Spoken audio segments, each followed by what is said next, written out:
สบายดีพ่อแม่พี่น้องที่อยู่ในลาวและอยู่ต่างประเทศ และก็สบายดีพ่อแม่พี่น้องFCทั้งฝั่งไทยเบิร์ดสุขุสุคนนะมีเพจของข้าวแปลกรายงานเนาะได้ออกมาเปิดเผยข้อมูลว่าทางกัมพูชีได้ลุกล้ำน่านดินของประเทศลาวโดยเขาไม่เฮ็ดนานะเป็นวงกว้างนะในเพจของข้าวแปลกเราเขียนว่าเราใจดีให้กัมพูชีเฮ็ดนาฟรีแม่นแท้บ่ล่ะวะลองไปเบิ่งใน Google Map ของท่านเบิ่งดูพี่น้องว่าตรงกันบ่นะทางกัมพูชีลุกล้ำเขาก็เลยเข้าไปเบิ่งว่ามันอยู่ส่วนใดของประเทศลาวมันก็อยู่ส่วนทางภาคใต้ของประเทศลาวนะแถวอัตตปือการลาดตระเวนบ่ว่าเขาบ่เห็นนะการลุกล้ำแผ่นดินของประเทศลาวขนาดเป็นวงกว้างใหญ่ปานนี้ขนาดประเทศเพื่อนบ้านนะเขาลุกล้ำน้อยเดียวนึงเขาก็ยังฮู้ยังเห็นแล้วว่า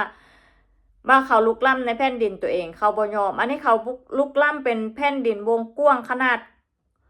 มาหึมมาเข้ามาน่ะเจ้าหน้าที่ยังบ่มีไผเห็นเนาะซื้อข้าวรายงานก็มัวแต่ไปยุ่งข้าวกับประเทศเพื่อนบ้านแล้วบ่มีไผกล้านำเสนอข้าวในประเทศตัวเองทั้งที่แผ่นดินของประเทศตัวเองนั้นกำลังที่ลุกล้ำนะ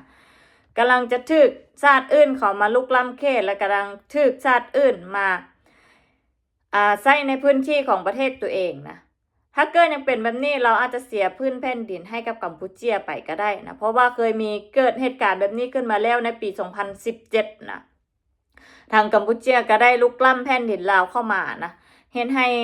ลาวก็เสียดินแดนไปเพราะว่าทาง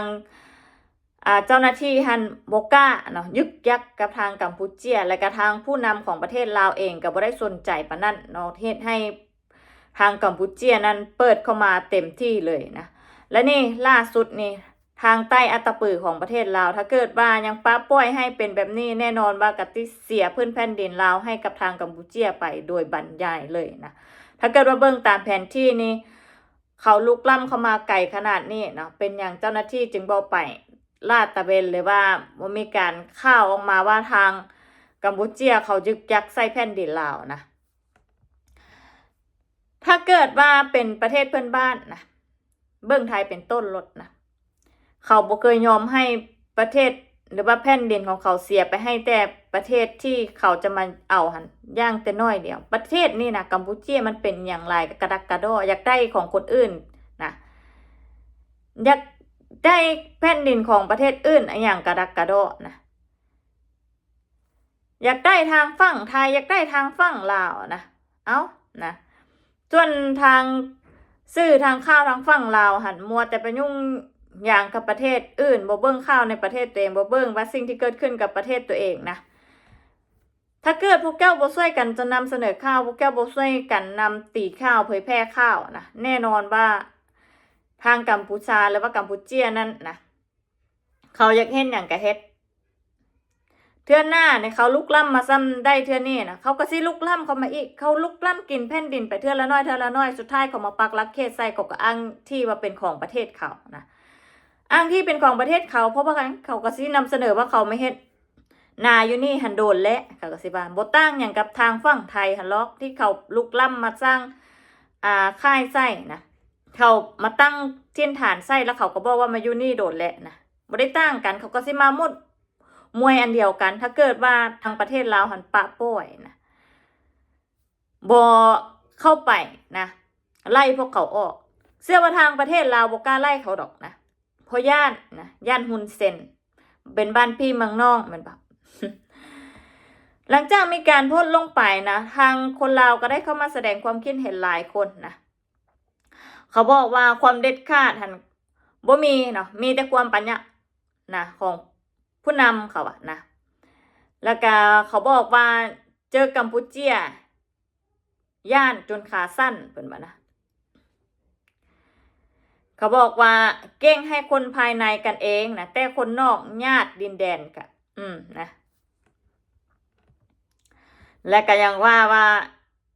อย่าไปให้เขากัมพูชาผู้นำลาวเฮามันอ้อนย่านเขาเองนะอันนี้เป็นคอมเมนต์ของชาวเน็ตนะถ้าเกิดว่าทางทหารนะทางเจ้าหน้าที่นะมัวแต่เมินเสยอยู่นะมัวแต่บ่เฮ็ดเวียก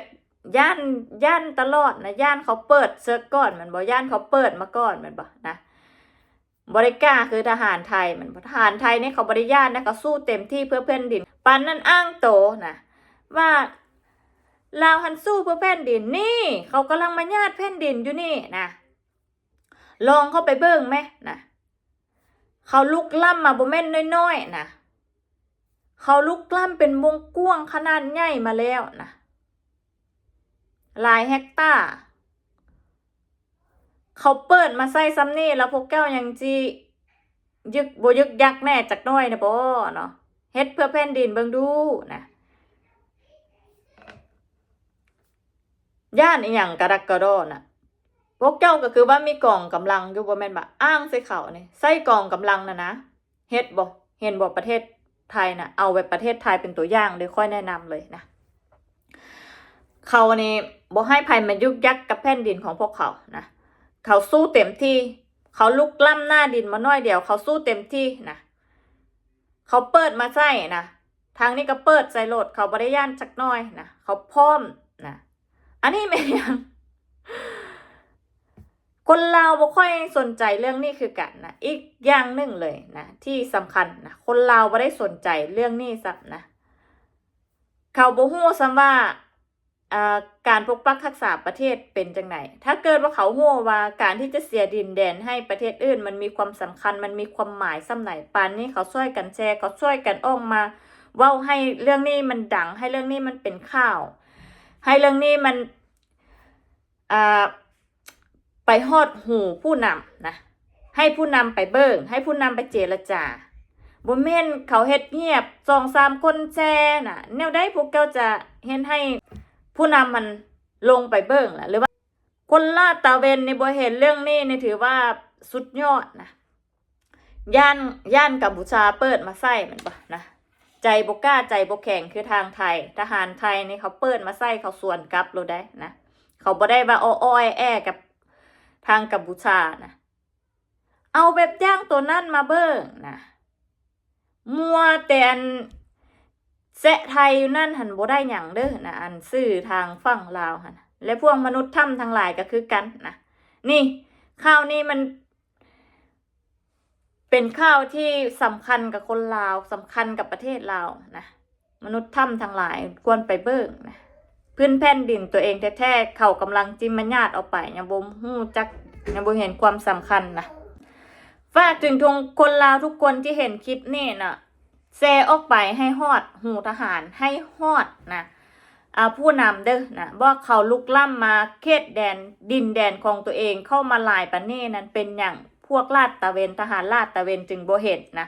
จึงบ่กล้านำเสนอนะและเป็นอย่างซื่อทางฝั่งเราบ่กล้านำเสนอให้